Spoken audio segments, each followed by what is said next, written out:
You're studying for the Property and Casualty State Exam. This one's for you. Here's a quick preview into coverages A through C. Coverages, both Section 1 and 2 of homeowners. So I will go through all of those coverages.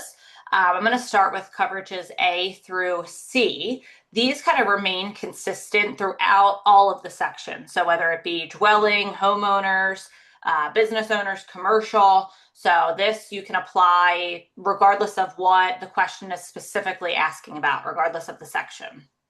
So your coverage A is going to be the dwelling, right? So that's talking about the building itself and anything that is permanently attached or permanently affixed to the building. So it's building coverage that includes the dwelling itself and anything permanently attached, permanently affixed. So that look out for things in the question that say an attached garage, right? Usually when we see garage, we want to think about coverage B, right? Because that's your detached structure.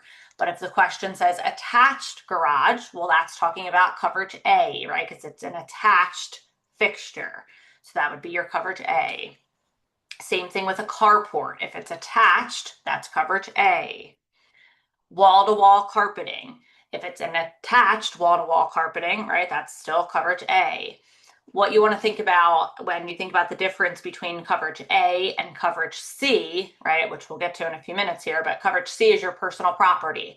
So what you want to think about the difference there is if you flip that building upside down, what falls out would be coverage C.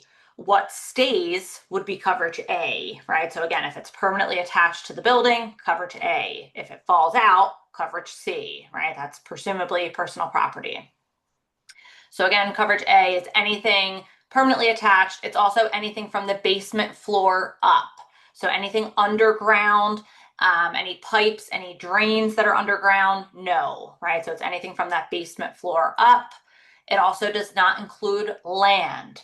So it doesn't include parking lots. It does not include pavements, walkways. No, right? And that'll be prevalent when it gets to business owners or commercial questions, right? When it says, the customers are coming in and, something happens in the driveway, right? Or the parking lot.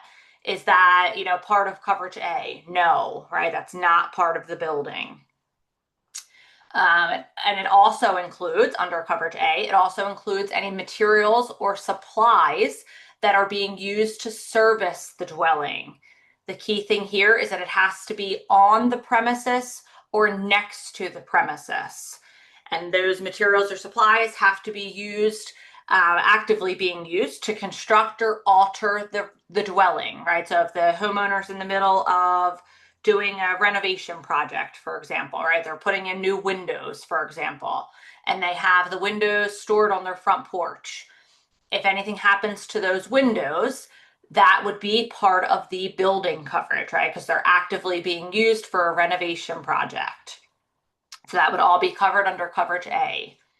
Now, for example, if the question says John's doing, new windows on his house, but he has the windows stored in a storage unit. Well, then no, right? Those windows would not be a part of coverage A at that point because they're stored off-site, right? So that would be different. But as long as they're on the premises or, quote, next to the premises, then yes. And to clarify, what they mean by next to is they mean places like, in the driveway, on the front yard, right? Or, in the side yard. Again, they don't mean in a storage unit down the block, right? Things like that. So it has to be, right there on the front porch, things like that.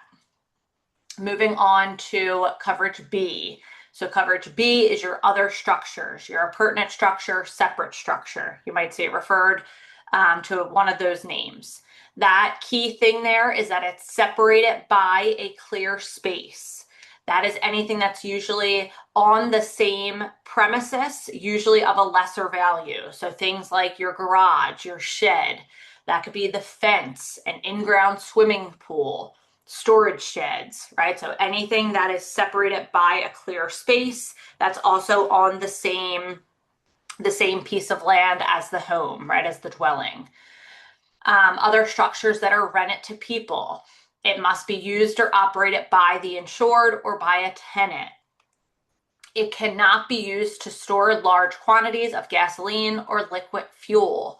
So what they're talking about there is fuel tanks that are used for industrial operations, right? For example, if the homeowner has his car parked in the garage and there's gas in his tank, that's okay, right? That would be covered, for example, or his lawnmower, right? That would be covered. The car was a bad example because that would be under auto. But if he has his lawnmower, for example, and there's gas in it, that would be covered, right? Because there's just a little bit of gas. When they say no large quantities of gas or liquid fuel, they're talking about big fuel tanks for industrial purposes, right? So no large quantities, but any gas or liquid fuel that you have in a lawnmower or something like that, that would be okay. So again, your key things to look out for here is that it's separated by a clear space. Things to look out for in questions, like I noted back with coverage A, if it's an attached garage versus detached garage. Detached garage is coverage B, attached garage is coverage A. Another thing is when it comes to pools, they might try to get you with that on questions.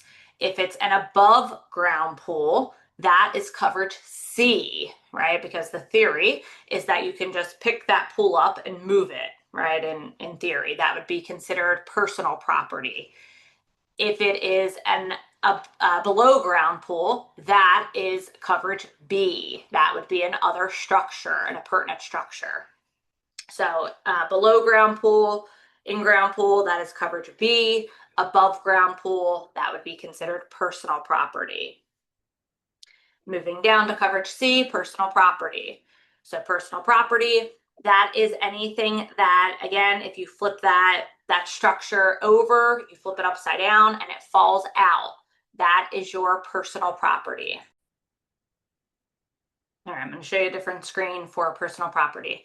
So personal property is any indoor, outdoor furniture, right? So again, you flip that building upside down, what falls out? So that could be any indoor or outdoor furniture, any clothing, jewelry, appliances, things like a refrigerator, any linens, drapes, toys, computers, cell phones, books, laptops, sporting equipment, TVs, lawnmowers. What it does not include is any pets, right? Your pets are never considered personal property. It doesn't include watercrafts. It doesn't include motor vehicles. Does not include water or steam.